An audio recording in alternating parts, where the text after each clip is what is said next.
How many of you are in year 12 at the moment? I am. Mohsin is, yeah, Zayan, yeah, quite a few of you. Excellent. So it looks like we have gauged, Imran. We've gauged this topic quite well.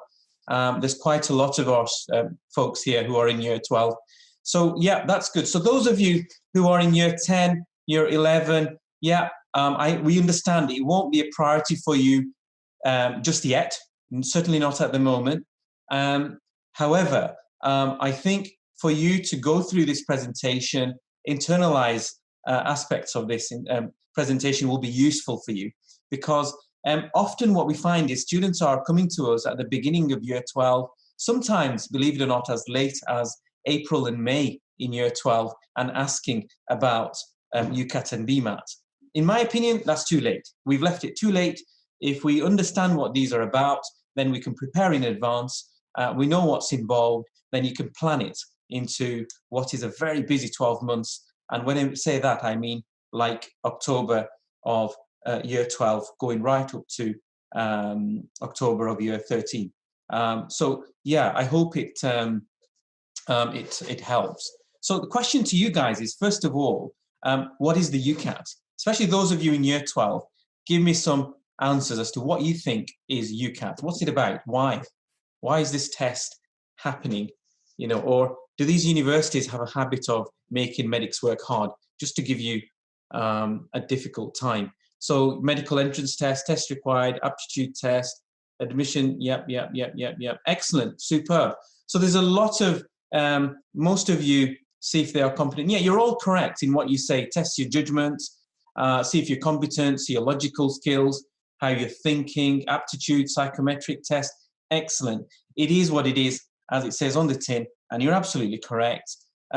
It's to test candidates' mental abilities, all right? It's to test your attitudes towards certain values, all right? And it very much centers around, wrap around those values that Brendan spoke about earlier on, that Liz mentioned in the morning. Inam spent some time talking about it in his discussion earlier on as well. It's about professional behaviors. How are you going to manage in unsocial hours? How are you going to manage in challenging situations? How are you going to conduct yourself in a professional manner in what is, you know, a long and arduous journey, if we're honest, going into medicine and beyond.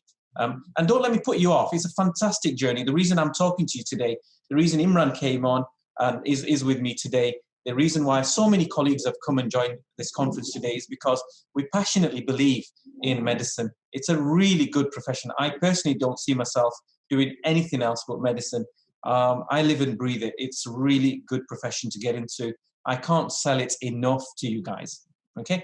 So then, for those of you who are quite nimble fingers, tell me, when do you do the UCAT? When do you register for it? When is the test held? When is it done? Yeah, July to August, after year 13. No, it's not after year 13. It's the after year 12. It's the summer. After that, you can apply in May, June, year 13, no, around August. Yeah, so most of you are right, okay? Let me bring up the slide. There you go. These are the dates from 2020, all right? So bear that in mind. It may change year on year, especially given the fact that 2021 exams may be pushed to further on in the year, perhaps. There may be COVID impact there. So bear that in mind.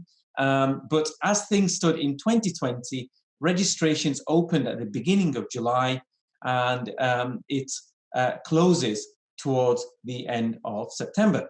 And in that time, you can go online, book your place, select the date you want to go and do your test. And then, of course, you turn up to the test center, or as some of you will know, you can do it remotely. Those are the kind of dates. So as you can see, begins in July. The testing begins in August, throughout August, September, and you can actually sit the last test on the 1st of October. Now, the deadline is important to note here. Whilst the UCAS deadline is 15th when you submit your UCAS application, you will actually know your results on at the end of the test itself. You'll know what you got there and then, and that helps. I'm going to come to that later on. It really does help in terms of deciding where you apply. There's a few things here that might seem like jargon, such as, for example, access arrangements, UCAT send. What's all that about? Do some of you know? Have you actually read up on those pages?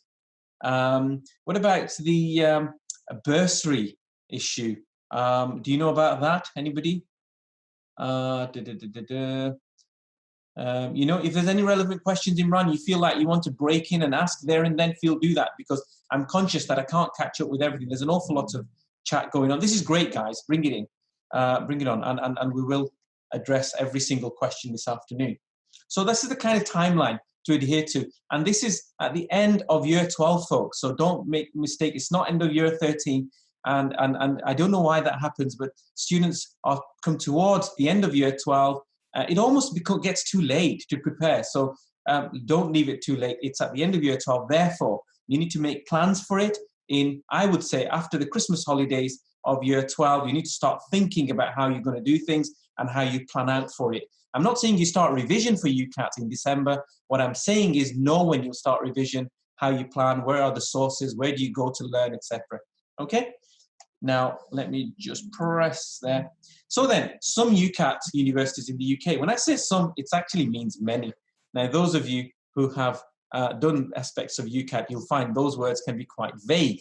It's actually most universities in the UK use, I think it's 28 universities to my, at the last count, who use UCAT.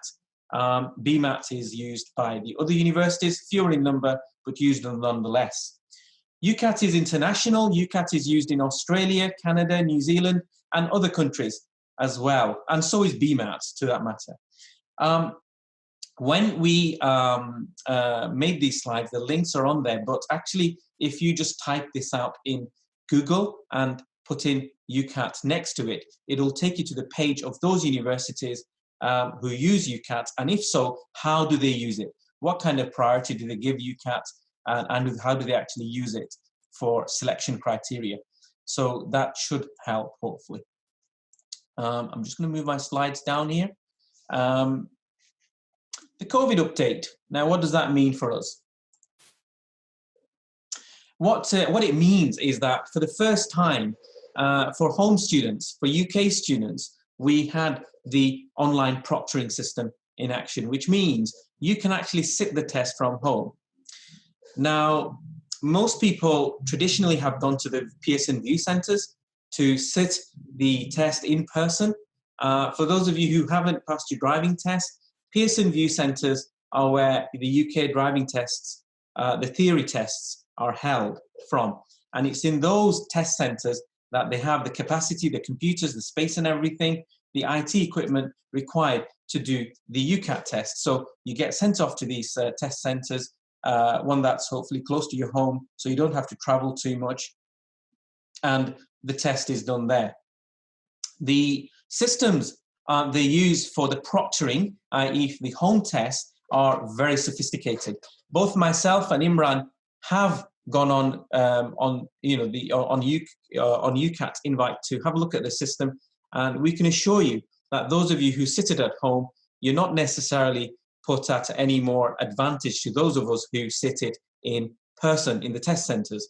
It's very professionally done. The AI that's used is actually very, what shall I say, it's very good. You don't have much of an advantage, to be honest. It's just convenient. And of course, with COVID around, it helps because you don't have to travel, you don't have to necessarily come across other people. And for those of us with conditions like diabetes, disability issues, various other reasons for why we might not want to go out there, it's a really good option to consider. Where do I think things go in the future? I think they will be doing online proctoring a lot more. It's very popular, so I can see more people doing it online in the future. Okay, now then, test day. What do you do on the day, guys? For those of you who have taken the test, how does it work? Okay, whilst those are coming in, yeah, I think so, says Hafsa. Is there a webcam watching you? Of course. In these test centers, it's very well controlled. The actual place is recorded. So there is absolutely zero chance of any kind of getting external help and so forth. You have to leave your phone, your equipment in a secure locker before you go in. They provide you all the equipment, such as writing equipment, paper and so forth. So there's no need to take in even any refreshments. So that's all in place there.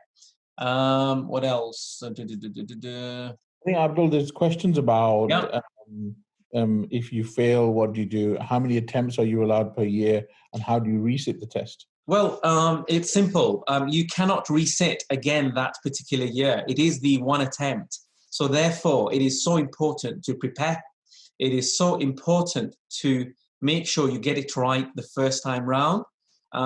You know, if you want to resit, you could do it the following year. So that's why basically don't mess up. Make sure you get it right the first time round. And I can guarantee you, if you prepare well, you will do well. Simple as that. Whether it's your GCSE exams, whether it's your driving theory test, whether it's AS levels or A-level exams or your semester tests, do you go in and sit them without preparing? And the answer is no. So, you know, I'll expand on revision timetables later on. You need to have a really good timetable, do X number of hours per day, etc., etc. I'll expand on that. Imran, remind me about the revision timetable in case I forget. Okay? No, AI isn't scary, man. It's not going to come and bite you or anything like that. No, you don't worry about it. It's very. It's just to make sure that there is no. You're not seeking extra help or anything like that on the day, and that it is a true reflection of you know, your ability and not someone else's. And hence, it's just to make sure that there's no plagiarizing or cheating going on the day.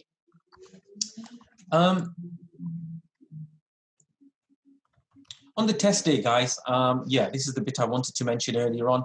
Make sure, number one, you turn up and you turn up on time.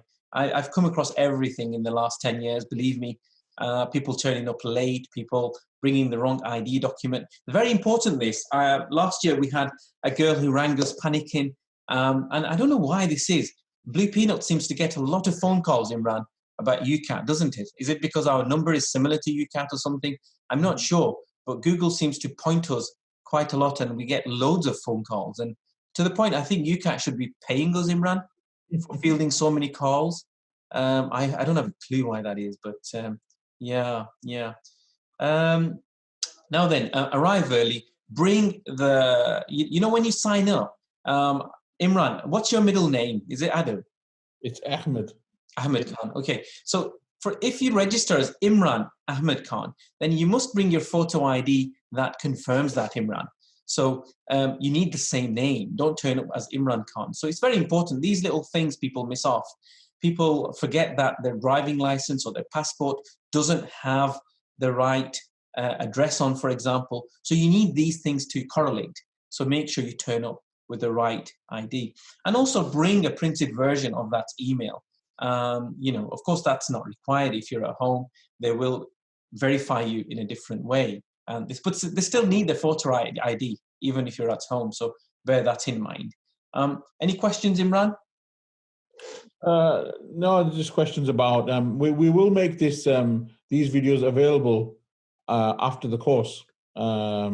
So, you know, me and Dr. Mannan, you know, we'll save them and upload them to our Blue Peanut website. And I'll send you all an email. You know, email that you've registered for the conference with. I'll send you an email when everything's ready. Super, fantastic, Imran. So guys, those of you who have read about UCAT, tell me, what are the sections? There are different sections to UCAT, isn't there? What are the different sections? What are they? Tell me. Come on, geniuses, come out. Yeah, verbal reasoning is one of them. Excellent. Yeah. Verbal reasoning. What does QR stand for? Yeah. Decision making. Excellent. Quantitative reasoning. Yeah. Abstract. Good. That's the other one I wanted. And situational judgment. So there are 5 sections, right? There's 5 sections to this test. Now, how are they marked? Now, leave situational judgments out of it, geniuses. I don't want that bit to be discussed right now. The rest of them, how are they marked? The other 4 sections. Points. Jacob's telling me points. 300 out of to 900. 900 is the max. Score out of 900. Excellent. So there you go. This is how these sections are marked. So the 4 sections: verbal reasoning, decision-making, quantitative reasoning, abstract reasoning. What verbal reasoning is testing is your ability to critically evaluate information. All right. In a way, I guess you can say it's almost like, you know, we do comprehension at school, that kind of a skill. All right. How you translate verbal information that's given, written information that's given. Sorry. Decision making. Well, says it on the tin really. Assesses the ability to make sound decisions. As you can understand, this is very important in being a doctor. Your ability to, as a future doctor, can you make decisions in difficult situations? So you need to be able to be comfortable in that situation. Quantitative reasoning, again, it's an easy one to understand. It's all about evaluating information there, which is kind of numerical, data type, and be able to handle that. And again, is it that important in order to become a doctor? Of course it is. We are going to handle data on a daily basis, whether it's research papers, whether it's articles, whether it's journals, so many things we have to deal with. And then, of course, there's the need to adopt and make sure we take that over to clinical medicine and be able to translate it to clinical practice. We have to be able to then relay that to how we're going to practice medicine. Abstract, what's abstract about? Guys, for those of you who are typing out, tell me, what's abstract? Why is that? It's a bit of a weird section, isn't it? But why is that important? What's all that about? Shapes and patterns, Aisha, great stuff. Emotions? Shapes and pattern recognition. Shapes, good. Excellent, but why? Why abstract? What's medicine got to do with shapes? What's all that about? Helps doctors recognize patterns. Excellent, Jacob, well done. So Jacob's spot on. Medicine is, there's a lot about it to do with patterns, all right? So as my prof told me when I first, in one of the lectures I went to at Manchester, I remembered it to this very day. He said, look, guys, if an animal comes in right now into the lecture theatre and it's got 2 massive ears and a very long nose, what do you think it is? What do you think it is, guys? 2 big ears and a very long nose.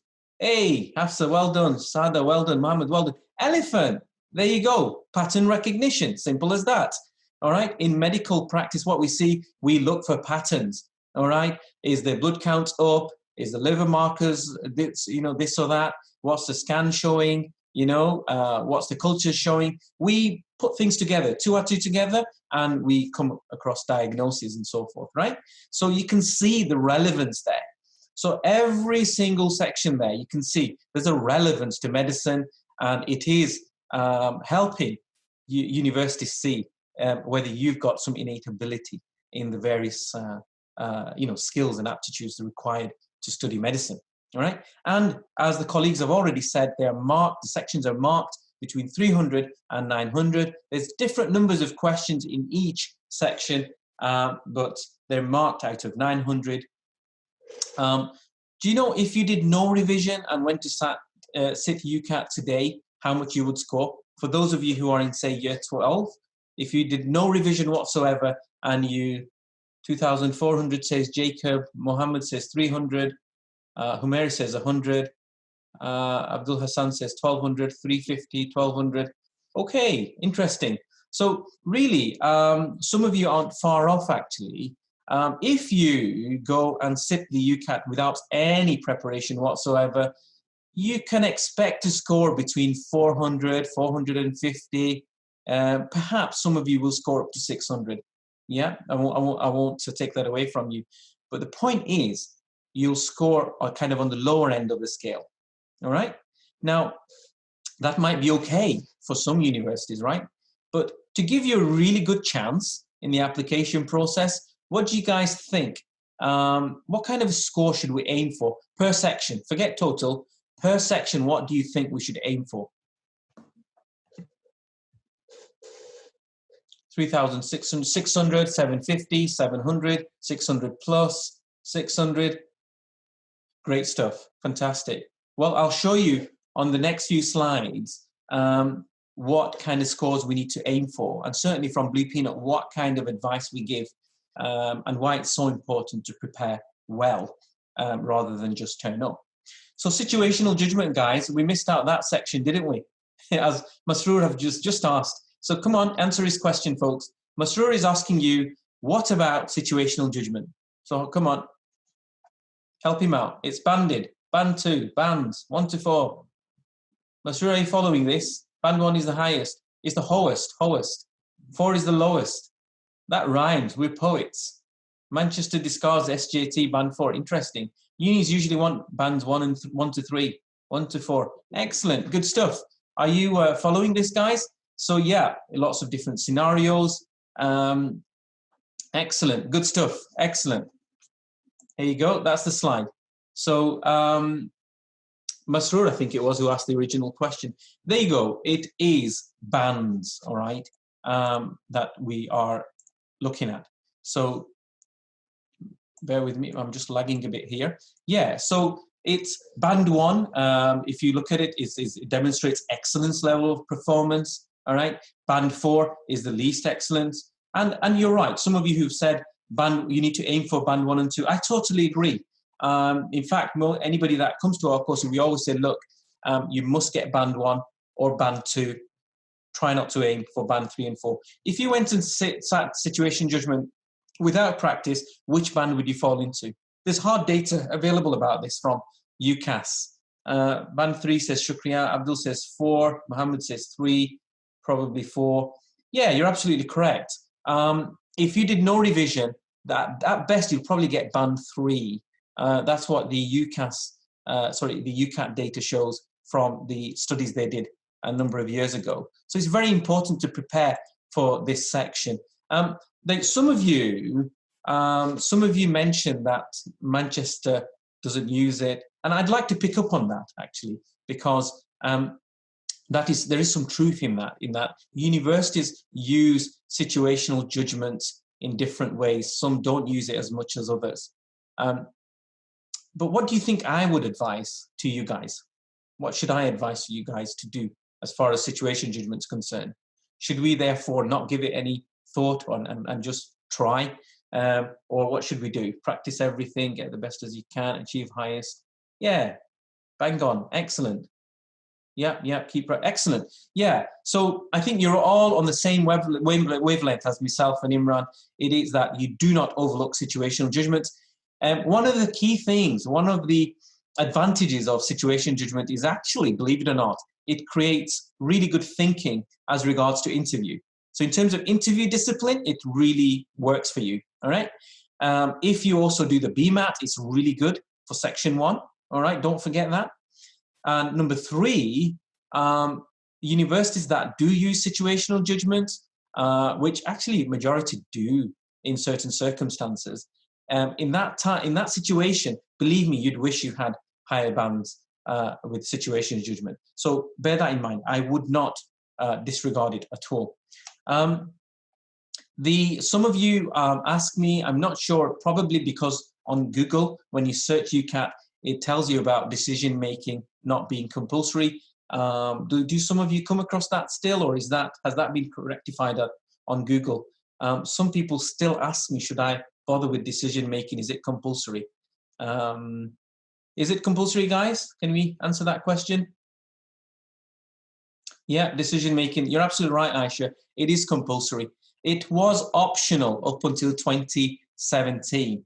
Since then, it has become compulsory. I think there are some old websites still floating around on Google that seem to confuse people. So if you do come across that, I can categorically confirm decision making is compulsory. You must do it, all right? And you must be good at it as well. Okay, remember earlier on, I said to you guys about score, what shall we aim for, all right? And we said, let's aim as high as possible. Why did I say that? What's the point?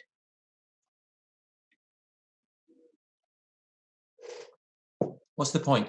Trying to achieve competition? Yeah, absolutely. The higher your UCAT is, the better, more chance of getting in. And freedom of information does actually confirm that. So it is a competitive tool. Unis rank based on UCAT, absolutely correct. Yeah, great stuff. Excellent, guys. Yeah, you're right, Alex. Well done. Yeah, Newcastle has a high UCAT cutoff. So that sets me up well for my next slide. So have a look at this. Okay, so we've kind of come through this journey now. We've done our UCAT. We want as good as possible score. We're not just going to go and sit it and get, 550 and 600. We're going to aim for, minimum, bare minimum 650. Or if you want Blue Peanut's opinion, you should really aim for 700 plus. We have students getting 750 quite easily. I really think you should aim for 700 on average, really. And do not tell me for a second it's not achievable. We can achieve it very much so. There's some universities, and this is why it helps to have the results on the day, because some universities actually will consider your application even though you have the lower UCAT scores. So let's say you've sat the UCAT on an average, now you've come out with a result where you've scored 2,500. Can you apply to university with 2,500? Yes or no? Yeah, excellent. So as the slide confirms, yes, you can do. So what I suggest you do is you always have like favorite list of about 7 universities you'd like to apply to. And then based on your UCAT score, you can then dwindle it down to the 4 you apply to. Because last thing you want to do is get a UCAT score and then that particular university, you've not met their threshold.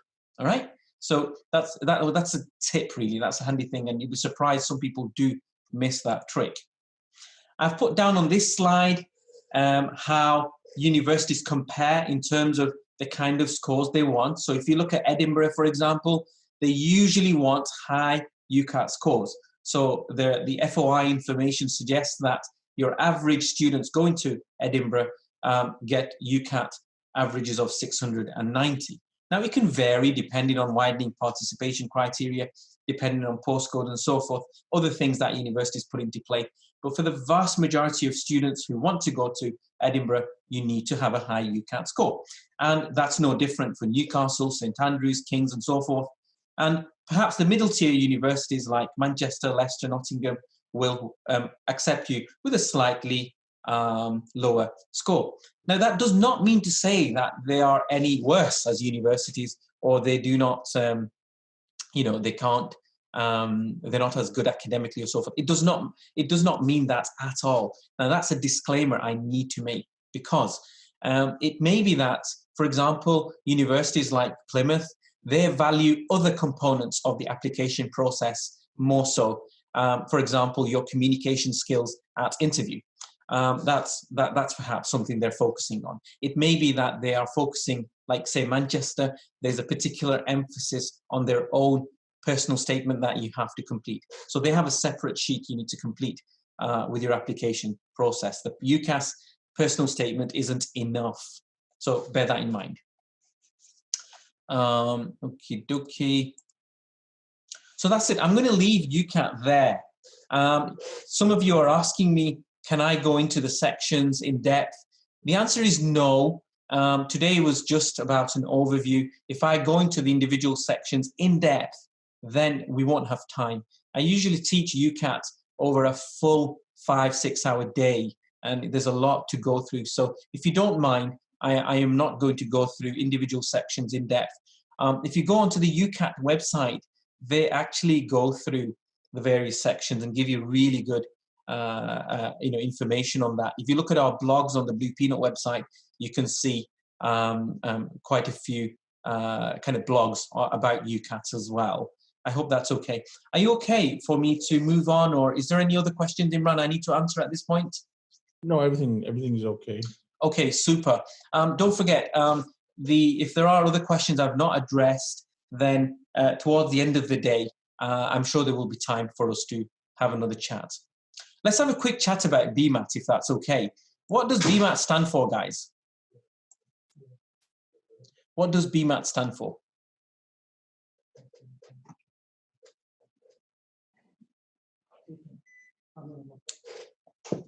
Thanks, Favor. Fantastic. Excellent.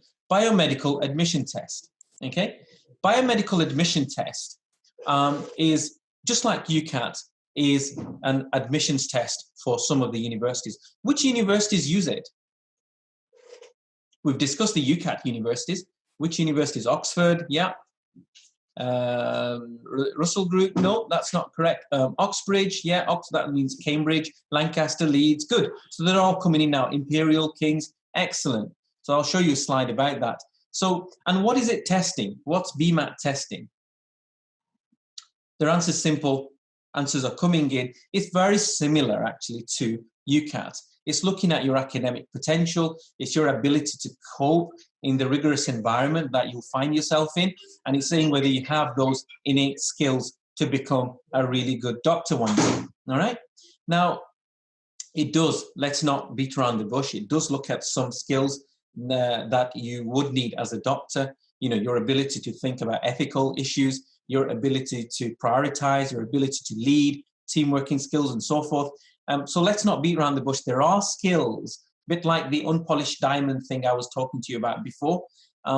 We have to see you guys not as necessarily as students when you come to medical school, but as colleagues, people who can uphold those central tenets and pillars and values that we aspire to in medicine, as Brendan was referring to earlier on the GMC's Good Medical Practice documents.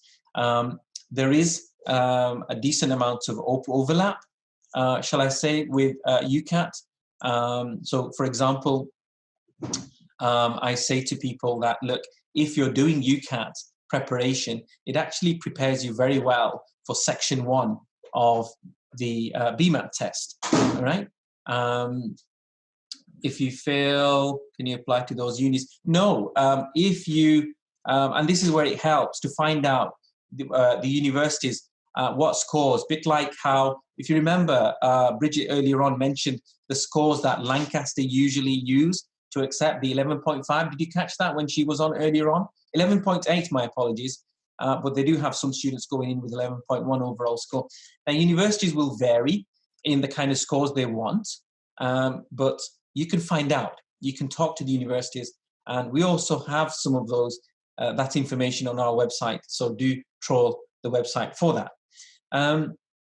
Now, just like UCAT, you can't resit it that year. You have to do the following year. So it is something that you need to prepare for, and prepare for well. All right? Now then, which universities? Let's have a look at that. So I've mentioned some of them there. So you've got Brighton and Sussex. You've got Imperial College, Lancaster, UCL, Cambridge, and of course, you've got Leeds, your the 2 Oxford courses. Just a word of note that the sitting for the A100, the main course at Oxford, you need to do the sitting in November. You need to really make sure of that. You won't have done your BMAT earlier than that. So just bear that in mind, guys. It's a late sitting for Oxford. And there's, of course, Keele there as well. Is it in year 12 or year 13? Rebecca, it's after year 13. It's, you know, after year 13, you prepare over the summer holidays, and then you will sit the test after that. Okay, does that answer your question? What's the difference between UCAT and BMAT? Well, I hope I've made it clear in that I've gone through the UCAT section before, and I'm going through UCAT now, and you'll see the difference. So that kind of sets me up really well for the next slide. Guys, tell me about the BMAT, the sections, and how are they scored? Let's get a feel for that.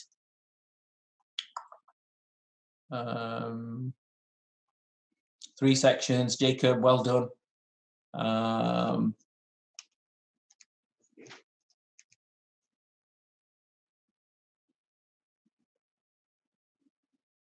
Yeah. Do you have to do both BMAT and UCAT if I apply to Oxbridge? No, for Oxbridge, it's just BMAT. But you mentioned University of Manchester. Well, the University of Manchester will require UCAT, so therefore you must do UCAT for Manchester and BMAT for Oxbridge, whichever one you go for. You don't go for Oxford and Cambridge, right? I hope you're clear about that. Section 3 is right. And so, yeah, people are talking about the different sections. So very quickly about scoring. As you can see, in terms of scoring, sections 1 and 2, you're scored at a scale of 0 to 9. 9 is high and 0 is, well, it's low, isn't it? Your average, your typical applicant usually will score 5 or more. We always say try and aim for 7, all right? Then and that comes with practice. If you practice well, I sincerely believe you can score well above 6. That's my view. Some of you might vary and have other views. But me and Imran, we've found over the years, our students are scoring those. Amani is agreeing with me. Yeah. The difference between a score of 5 and 6.5 is often just a few questions. I agree. We've put that on the slide is because you must practice, because getting one question wrong or not doing well, it does affect your overall score. I've mentioned about Oxford on the last bit on the slide, so I'll move on. Imran, I'm conscious there's an awful lot of questions coming through. Please make sure I've not missed anything. Just break and please ask me to address any questions I might not have touched on. Section 1 and 3 are kind of like multiple choice questions, like I said before. And section 3 is, of course, your essay section. Section 1, like I said before, again, is like the UCAT. It's a bit like the UCAT, whereas section 2 is more science-based questions, okay? So science-based questions, how do you prepare for those for section 2? How do you prepare for section 1? How do you prepare for section 3? Let's have a quick chat about it. Imran's just told me I'm talking too much. I need to go, so sorry about that. Section 1, best way to prepare is really look at the type of questions UCAT talks about.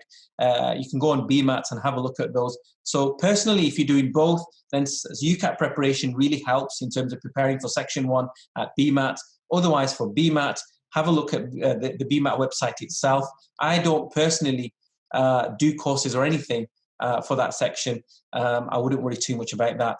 Do the BMAT revision books, you'll be absolutely fine. Section 2, my personal favorite is look at the BMAT past papers. That's really good, and it gives you a flavor and an idea of the scientific and math type questions they'll ask.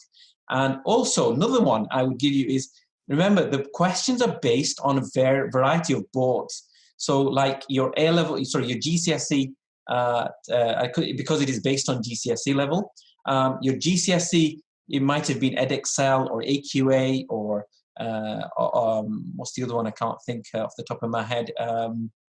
The different boards, right? OCR. Thank you, Abdul. OCR.